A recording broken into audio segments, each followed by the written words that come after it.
the very best of all cities, a utopia, a place favored by rulers, merchants, and even peasants. To this day, this picturesque historical place has preserved its identity and, most importantly, its pride that stems from a rich background as the city that was built to be the best in its time. And there are many reasons to believe that. In Iran, the name Behshar, which literally means better city, rings a bell. It is a name of a large area in the north of the country in Mazandaran province. Behshar is home to one of the biggest and most historical Persian gardens. The UNESCO heritage site was built more than 400 years ago by the Safavid king Shah Abbas I as his very personal villa. But the question is, why did the king decide to build such an architectural masterpiece in the middle of the forest?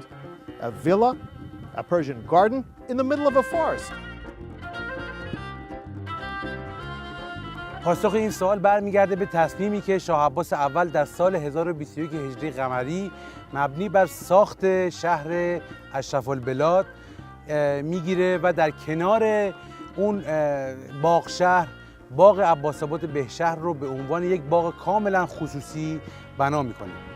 Today's Behshar is the only city in Mazandaran province which does not have a river passing through it. To deal with the challenge, Safavid engineers discovered this huge reservoir and built a strong dam next to it. This way, they could preserve water for the city and for irrigation, and most importantly, they used the unique location to build a magnificent private royal complex to give the emperor enough space to entertain himself and those within his circle. A Persian garden, as I said, in the middle of a forest. The latest architectural findings have recently unveiled new secrets about the Abbasabad garden. باغ عباس آباد شامل فضاهای معماری متعدد و مکمل هم هستند، از جمله یک تختگاه و شاهنشین که در حوض مرکزی واقع شده، در واقع بالاترین سطح و لول باغ، حمام، دو برج فشارشکن، فضاهای خدماتی، فضاهای اندرونی، فضاهای مطبخ و اقامتگاه خدمه دربار. همچنین یک سد با مصالح سنگ که همچنان برپا هست و به عنوان یکی از سدهای مهم منطقه ازش داره استفاده میشه. A cubic structure in the middle of the lake is what attracts many people to surf around it. Still, many visitors don't know the purpose that it was built for. That was what we were also trying to find out.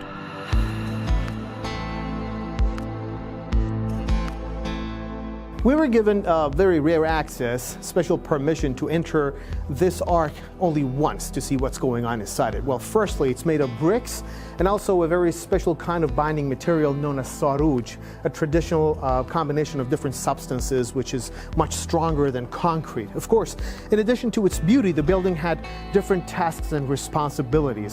One of them was to control the balance and the pressure of water. So this building used to serve as a hydraulic pressure breaker that controlled the flow of water that went inside the lake from behind the dam and vice versa through these holes, which of course are built around an empty space. And in addition to that, on top of the roof used to be a wooden bungalow connected to the shore with a wooden bridge. Since this was a very private resort for the king, he celebrated on top of that roof under that bungalow along with his very, very close friends at a time which usually occurred after the sunset. And what happened was that his servants stood shoulder to shoulder around the entire lake with torches held in their hands in order to illuminate the entire atmosphere and make the party and the celebration more pleasant for the king.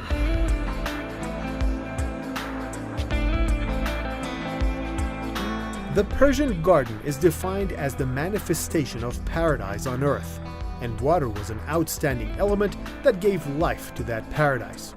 What remains of this garden today still portrays the concept of paradise among Iranians some 4 centuries ago.